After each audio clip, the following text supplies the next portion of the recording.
Hello, and welcome to the Astrology Show podcast with astrologer Shelley Overton. Hi, and welcome to the May 27th, 2022 edition of the Astrology Show podcast. How are you? How are you doing? We're going to go over a little bit of what's going on this upcoming week, and then I'm going to touch on a few different charts, probably Ray Liotta, and also I'm going to look at this shooting, but not for very long. I'll just point out a couple things. And then, we'll probably call it a day after that. So this week, we have a fairly quiet week. It isn't terribly upsetting like last week, although the end of this coming week is probably going to be a little bit more stressful. Today is Friday, and the Venus is square to Pluto in Capricorn. Venus is in Aries. So last week, I think I briefly mentioned that this is going to be a trigger for women, definitely with what happened in the shooting this week and the fact that 2 teachers and mostly children got shot. And then, of course, right after the Roe v. Wade thing, I definitely think women are up in arms. And I know that a lot of what's been going on in social media has been basically comparing the 2 events, for lack of a better word, as far as ideology. And so I know that those 2 events are connected. Last week I mentioned more activism towards the end of this week, which is today. And, of course, today is not over where I'm at. It's only 11:49. So, we're probably still going to see an increase in volatility around activism associated with what's going on in the sky right now. And I'll talk about that. So today we have the sun at 6 degrees of Gemini. We have Mercury at 27 degrees of Taurus. And that means, of course, Mercury is retrograde and went back into Taurus this week. We have North Node at 22 degrees. So again, affecting masses of people. And specifically because that is a trigger for a world point.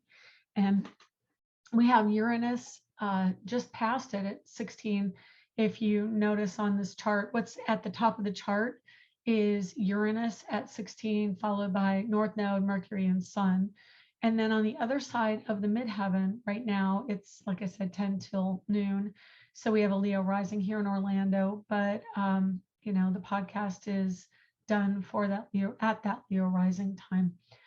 Venus is at 27 degrees Aries, and that is a strong connection to more of an aggressive feminine energy. And, it could be activism, it could be anger, it could be acting out, it could also be endings through violence.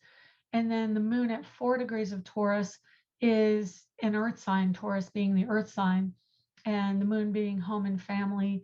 It is, when you think of Aries being the first house or the first sign of the zodiac, we initiate things. It comes in under Aries.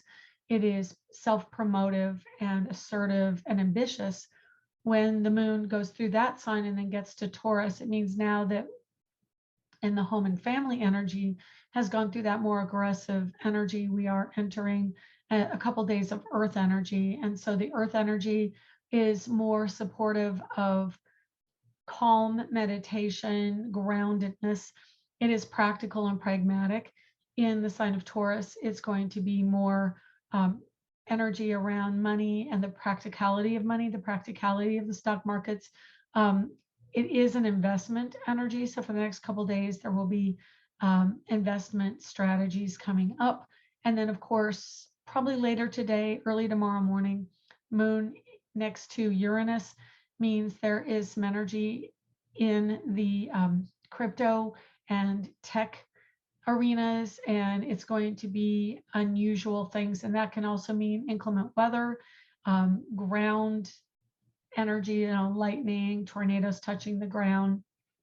Anything that is storm related from Uranus affects the local or more material realm. So again, It's going to be things that we see in the immediate environment. It's more localized than national, although Uranus does touch globally. So you have the combination of Taurus being a local energy, the first 3 signs of the zodiac, and maybe the first 6 if you're really purist, are the lower half of the zodiac. And that means it's more the I, the me, the local energy. And so we're going to see, more inclement weather in the Taurus energy with the moon triggering it, but things that might have a national awareness.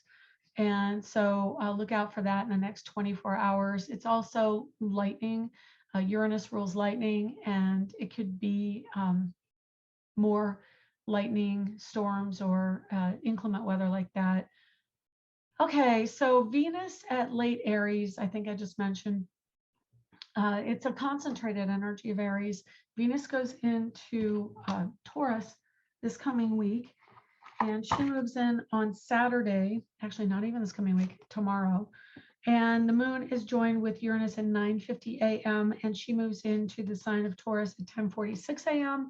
So bringing whatever women are agitated about, they are willing to do more practical manifestation energy around Venus and Taurus. Because Venus rules Taurus in its purest form, that also adds fuel to the fire of a positive stock market for the duration of Venus being in Taurus. And let's just look up how long that will be. Venus is there until the 23rd of June. So we have a good 3 weeks of more positive financial energy going out there, and then more positive, maybe romantic energy coming in with Venus in Taurus. She wants to be romantic and feminine. She's in her feminine energy. She's in her beauty, in the aesthetics. So this is a time of decorating. The moon kicks this off. So Venus joins the moon, but they don't, moon actually already transited over Venus in Aries. And that was yesterday, or maybe the day before. It was probably, in the last 36 hours. So over Thursday, Friday. And I'm doing a lot of this off the top of my head, because when I look at my booklet, I get more bogged down in the details, and I really want to give kind of a more intuitive reading this week. And so moon in Taurus already over Venus, she really initiated the sentimental, emotional, motherly energy. Of course, that means that she's also taking the energy from Aries, from the aggression, but also the feminine viewpoint in a male arena, and bringing it into the feminine and saying, okay, we know what this assertive energy is doing, and at times violent energy, as we've seen this week. And now, how do we do something? The word placate came to mind. How do we placate the situation? How do we deal with what we now know from what's been going on? And as moon joins up with Uranus tomorrow, and then Venus joins the moon in Taurus, it really shifts from this holy, very masculine energy, which now we have 2 planets and 1 asteroid or dwarf planet, which is Chiron in Aries. We're weighting the Taurus energy with Venus, moon, Uranus, North Node, Mercury. Mercury is retrograde, so he will be there for a while, for I think another week. I will look that one up just to give you a more clear-headed view. He is in Taurus until the 13th of June. So we've got 2 weeks of Mercury in Taurus before he gets back into Gemini, and he goes direct next week. So we've got the shift of Mercury at the end of next week, and that's going to be another change around mentality and what we're thinking about as far as education, children, transportation, tech. There's a tech energy about it, but it's more of appliances. And interestingly, I brought a small refrigerator into my environment. So, that kind of goes along with Gemini. Small pets, or, in general pets, but Virgo also rules pets as well, because Mercury rules pets. So we could see some shift or more awareness of their health matters, things like that, their bodies, because Taurus rules the body. I talk a lot about love and money, but it is also the physicality of being on Earth. We start the zodiac with Aries, initiating, being born, and then we move into the material realm with the first Earth sign of Taurus, and that rules the body and the physicality. It is the ruler of the throat in the zodiac. So, I've had laryngitis during this whole time of Mercury being in Gemini, because Gemini is also expression. So the two together, Taurus rules the throat, Gemini rules communication and talking, which Mercury, being the messenger god ruler of Gemini, initiates that type of thing. So, this particular cusp between Gemini and Taurus is very much about communication and understanding and awareness. And it is expressed through the throat and the lungs. My daughter's been sick with the flu this past week. Fortunately, knock wood, I've been able to pretty much, other than laryngitis, blow past all that. I've been taking a lot of echinacea. I'm not a doctor, just a very enlightened homeopath and holistic person. So anyway, moving on, Chiron in Aries is really showing us where we are wounded through aggression and violence and emergencies. It connects us to a more assertive masculine energy and how we process the wounding we get from that side of our nature, and it's in all of us. So, as a woman, we can express it through anger, and anger is considered kind of a masculine expression, but women have it too, and women can definitely be part of the storyline. Okay, Jupiter at 3 degrees Aries, expansion, travel, taking initiative, expanding our world, and also it is transition energy. And then Mars and at 2 degrees of Aries, Neptune at 25, the sentimental, emotional, deep, watery immersion in our psychic awareness, in the connectedness to all people through emotion. It is a slow-moving planet which connects us on an emotional level, because it's at 25 degrees of Pisces, entering the last 5 degrees of that sign. We are seeing an ending of things. I know I said this every week, but it's really, and it's going to be this until Neptune moves into a new sign. I can't tell you that date off the top of my head, but I will look into that this week. But Neptune, being the last 4 degrees of its own sign, is going to make ocean stories, water stories, flooding. Even if you're buying a home, burst pipes, the body, all fluids within the body, these are going to be the areas of our focus over the course of the time Neptune is in the last 5 degrees. I would guesstimate it's going to be 3 to 4 years before Neptune moves into Aries. That's kind of an interesting energy for me, because it is the last degrees entering the new degrees of Aries, the initiating degrees. So there will be, I would foretell, a battle over gun control rights when Neptune enters Aries, because the emotionalism of that storyline is going to reach fever pitch by the time Neptune moves into Aries. And so we will see probably the full battle initiate under Neptune moving into Aries. Then we have Saturn retrograding next week. Before I hit on that, I'm just going to really quick fly through the rest of the stuff in the zodiac. Saturday, like I said, 10:46 a.m. and Moon in Taurus, Venus in Taurus. So that's going to be an initiating energy around love, money, and the body and the throat. We have Moon in Taurus through Sunday. Moon entered Taurus Friday at 2:22 a.m., but moves on to Gemini at 1:23 p.m. Sunday. Sunday's got probably, in the course of this week, with the exception of next Friday, the most aspects, and I'll just list them for you and give you an overview.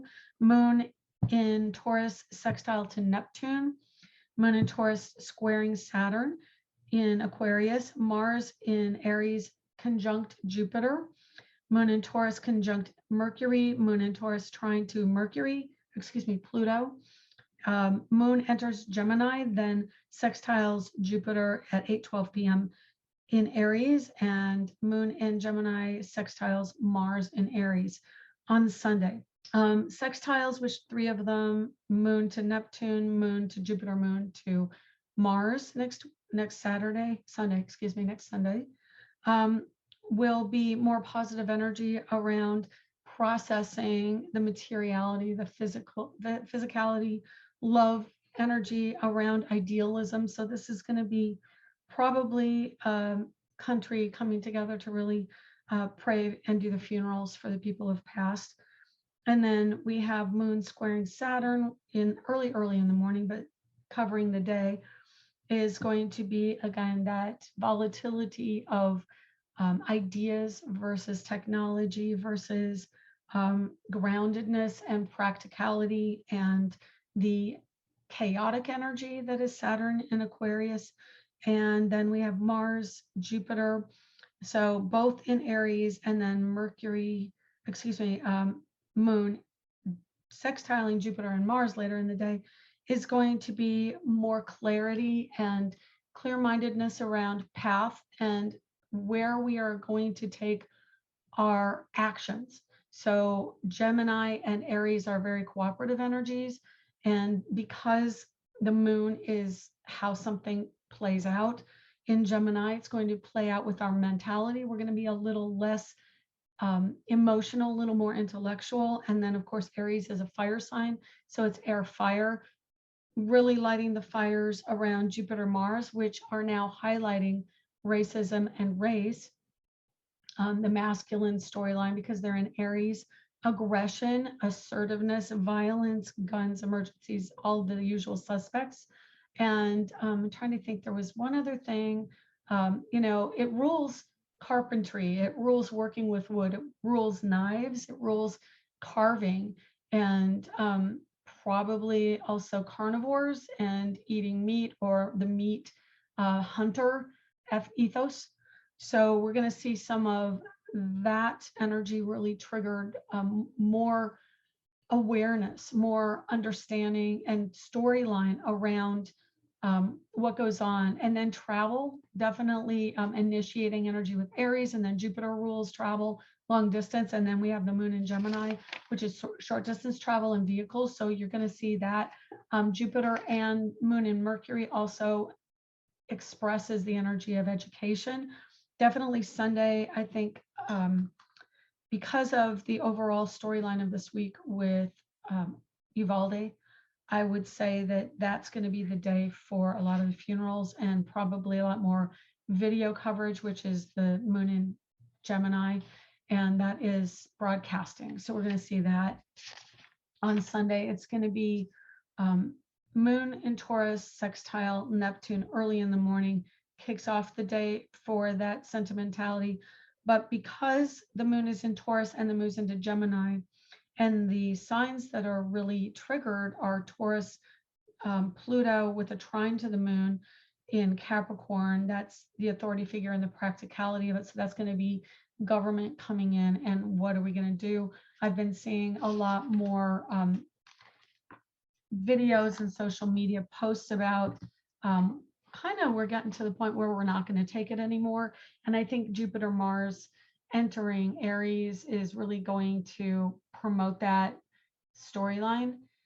So I think maybe I'll go into what happened this week. In the last couple podcasts, I mentioned the energy moving into Aries, and definitely Jupiter in Aries made me concerned, again, because Jupiter rules transition. It came out of the last degrees of Pisces, which is endings. And then Mars, is expanding that energy. And Mars was at 29 degrees of Pisces, which is action towards endings, masculine energy. And then within 3 degrees of Jupiter, is kind of interesting. If you study astrology, you always see these transits, significant transits, hit just a little before they actually technically go in by the numbers. So, as we were approaching that Tuesday day, the 24th of May, when we saw Mars go into Aries and Jupiter join with Mars and Jupiter join with the moon later in the evening, that energy was in the air. And, we saw the expression of that. really the moon joined up with Mars conveys the connection to a mother figure, and two teachers died, both very much motherly from what I understand. One took personal responsibility in her old school district for one of her young students, bringing them food and trying to encourage them in school because they were having a difficult time. And so I think her name was Irma Garcia. And so we see this motherly energy with the Moon Mars conjunction at the time of this terrible event. It's all I can do to just talk neutrally about it because, as you've heard over many of my podcasts, I lived 2 miles from Columbine when my son was just born. And so it is an ongoing storyline in my life every time this happens. And just for the record, I'm not keeping quiet about it. I will let my passion for children loose for a second. This is unacceptable. I'm absolutely adamant personally that something will change, something has to change, and I'm going to take more action personally towards making it known to government officials and any way I can that this is unacceptable. My daughter is going into elementary education. She just got out of high school a couple of years ago. My kids are in college, which are also susceptible to violence. It's just unacceptable as a society that we go through this again and again and again. And all for what? For the right to have guns that put off rounds and rounds and rounds of bullets. Why? Why does that have to be a thing? So normally I would rant about this and cut it out, but I'm not going to cut it out this time. I'm going to leave it in because it is unacceptable. And as a society, we need to do something about it. And if I lose followers for it, then I'll know where people stand with this issue, because we have the right to peace in our lives as a human baseline. So we need to stop this. Anyway, I hope you agree with that, because we have to create through our intention what we experience. We have to shift this. I think that's going to happen when Neptune gets to Aries. Absolutely. This is going to be a storyline that is not going to go away until we do something. And of course, Saturn's going to be in Pisces soon and within the next year. And then it goes into Aries, and that's ownership and responsibility. So if nothing happens until Saturn meets up with Neptune in Aries, so be it, but it is going to change. I absolutely believe that. Looking at astrology, I know it will, because nothing stays the same. Astrological cycles indicate going around the path, spiraling to a higher understanding. And yes, history repeats, but it doesn't have to repeat in a way that did before. It can repeat through intention and through awareness. And so that's all I have to say about that. This, as far as my opinion, I will say it's very clear in the chart of the moment with Neptune, Moon, Mars, Jupiter at N degrees Pisces, early Aries, and Chiron in Aries, that it was going to happen. When it happened, it didn't surprise me because I've been feeling it for a couple of weeks and knowing that there was going to be another major violent event coming in with that particular energy. Okay. And then finally, I don't know if you heard or even know who this person is, but an actor named Ray Liotta has passed this week, and it kind of got on my radar because he was, in my mind, a younger man. He was only 67 years old. He's an actor who is in Goodfellas. Generally, we, as a society, and I think men in particular, hold the mafia movies fairly close to their heart. Goodfellas did really well, and Godfather is historically a beloved movie of men. Ironically, I watched You've Got Mail last night, and it came up in that movie as well, how beloved the Godfather movie is. So, Godfather and mafia movies are ruled by Scorpio, and Saturn joined with Venus in Ray Liotta's chart in Scorpio in the house of basically networking and people associated with his career, which is the 11th house. He also had Neptune in his house of career in Libra. And he had Moon in Libra. So Moon, Neptune rules film.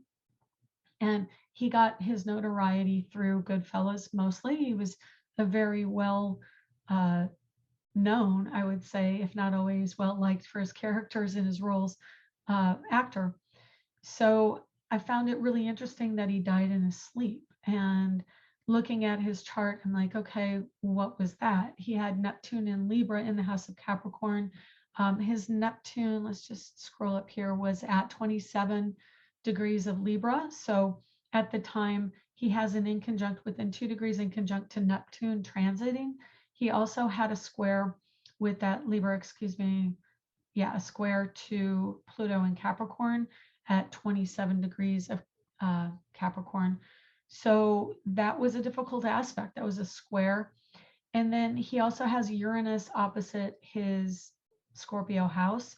And his Scorpio house, like I said, falls in the 11th. And let me see, his Saturn, Venus falls in the 11th, but Scorpio also falls in his 12th house. And he has Mercury, Sun conjunct in Sagittarius in the first house.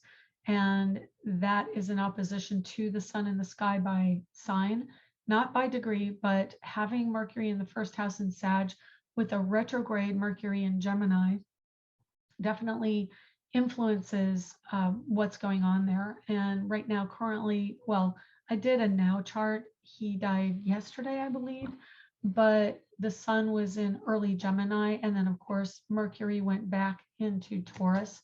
So that is the body. I'm just giving you hallmarks of what might be indicators of why he passed. But Neptune in Pisces in conjunct to his natal Neptune would indicate definitely a sleep energy, sleeping, because Pisces rules sleeping and dreaming and all of that. So having that in conjunct now, does every person who has an in conjunct to Neptune right now pass away in their sleep?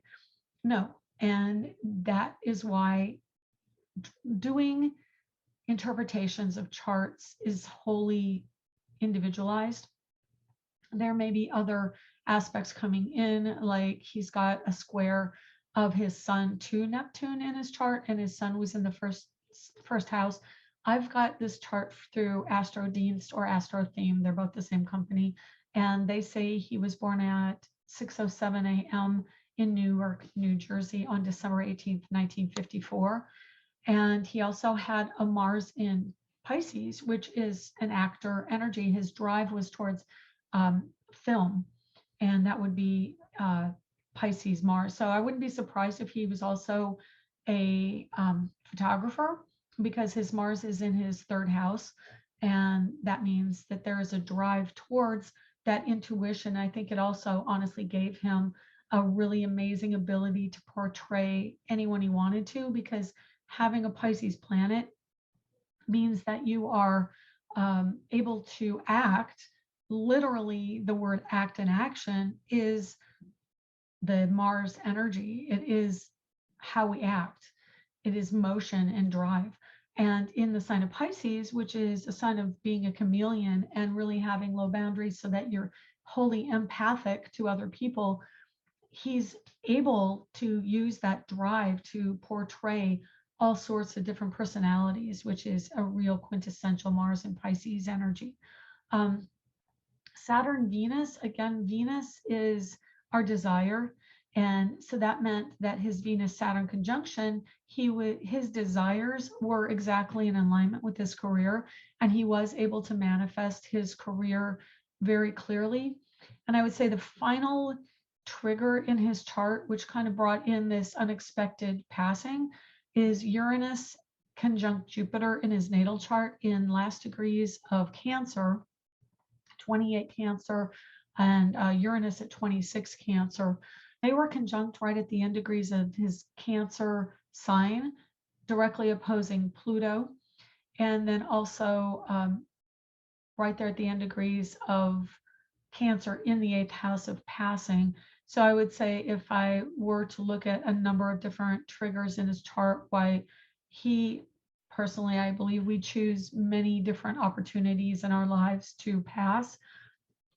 I personally know I've had a number present themselves in my world he chose to continue on to the other side of life at this particular time. There was just an extra strong trigger in his chart. He had a trine between Mars and Venus in Saturn, Mars and Venus and Saturn in Scorpio, with the opposition to Uranus by sign, Mercury triggering that late Venus-Saturn conjunction. I mean, there were many triggers in his chart why he might personally, maybe not outwardly knowingly for the rest of us, but personally chose that particular moment to move on energetically. And it is an energetic transition. And that's honestly, as an astrologer, how I incorporate death. Having my moon Neptune conjunct in Scorpio in the first house, I'm always seeking to understand why death is such an intense event in our lives and what is the true nature of our transition. And I personally have come to the awareness that being we are born and die, everyone has those two events in their lives, who lives on this particular material plane. We, as a spirit energy, come in knowing that we have opportunities for different life purposes and for different expressions of energy, and also have an indication of opportunities to pull the plug on that life and to go back to spirit form. And I am a massive believer in aware consciousness of all of that when we're on the other side, and that just because we don't understand it on this side of life, it doesn't mean that it isn't something we understand for all eternity. I think that we do understand the true nature of our lives once we transition. And I guess knowing what happened this week, that gives me optimism in knowing that these lives that transition are not in vain, that even no matter how young you are and how incredibly gut-wrenchingly painful that transition can be, that no one truly dies in consciousness or in spirit. And once they are on the other side, there's a time to review and a time to understand the lessons and a time to see a greater picture of how our lives affected the global storyline and the masses. And if anything can be taken from this incredibly unnecessary tragedy again in the shooting in Texas, that it is that event hopefully will tip the scales. But if it doesn't, it will continue to be driven home by spirit what we need to do to change our mentality and to change our intentions in this life and make this world a better place for all. So I hope that you understand what I'm trying to say and take it in to your life and to heart, and not react, because a reaction can be an insecurity. The stronger the reaction, the higher the insecurity. And I admit my reaction is probably, it's being held back right now because I'm so tired of going to the dark place with these events. But we do every moment of the day understand only so much of what happens in the material world, because we have eyes that stop their vision halfway. There's a whole world, half of what we don't even know in the material world, going on at any given moment. We can only take logic so far. And the next level is higher understanding, which kicks over into spirit and the ethereal realm. And that's why I've pursued the metaphysical life all along, is because to me, the material world is only limited by what we can get in our awareness from the physical living and the physical experience and expression of information from others, from their points of view, from their perspective. So when we seek higher understanding, we are able to drop into our brains through channeling and awareness and quietude so much more of what is truly going on in our environments. And I think coming into the Aquarian age, we are really opening up to so much more of that type of awareness. And I really applaud it and I seek it, and I cannot wait for the Aquarian age to wake us up, though being a Scorpio squaring Aquarian energy, Scorpio for my moon, I do feel it's probably going to be gut-wrenching for those of us used to living in the water environment, because it really detaches us from a deeper watery side and brings us into our clarity and brings in the air energy of awareness and understanding from a very clear-minded perspective, which is why it is the sign of the genius, because that information comes in a natural way into our neurological awareness. And so that is also why Aquarius rules neurology and the nervous system. So coming into next year with the nervous system being on heightened alert, we are going to be more anxious. We're going to be more on edge. And that's why we have to learn now how to ground. So if anything, having the energy of air with Aquarius and the earth signs, which don't necessarily get along, earth and air are not particularly cooperative in the zodiac. Earth can ground air. And so it needs to. So even though they are not in the same understanding realm and they don't express energy the same way, they can help each other. And I guess the clearest expression of that in the zodiac for me would be Virgo squaring Mercury in Gemini. And so Gemini and Virgo are both ruled by Mercury at the time until a new planet is assigned. And so one is air, one is earth, and they don't express the same way. One expresses through ideas and intellect, the other expresses through analysis and physical lists and things like that. It's very grounded. It grounds the energy, where Gemini has the electrical ability and the electricity goes. Virgo grounds that energy. So if we can use the earth energy when it comes in, when the Pluto in Aquarius energy comes in, or any planets in Aquarius, I think that it's going to be tremendously beneficial. And quite honestly, in a divine orchestration, the ruling planet of Aquarius is in an earth sign when Pluto goes in. So I just think that that's going to be tremendously beneficial for an initiating energy of that particular event.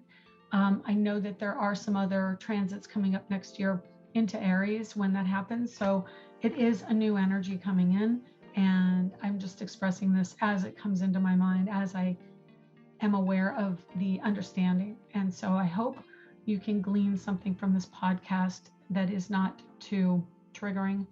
And all of my love to you in this terrible time of trying to understand how we can really do something to make better our society. Anyway, that's all for this week. Much love to you. Take care. Bye. Hey, this is Shelley. I wanted to give you a heads up that there are a lot of new art prints at shelleyoverton.com. So go over there and check them out. SHELLEYOVERTON.com. Thanks. Hi, this is Shelley.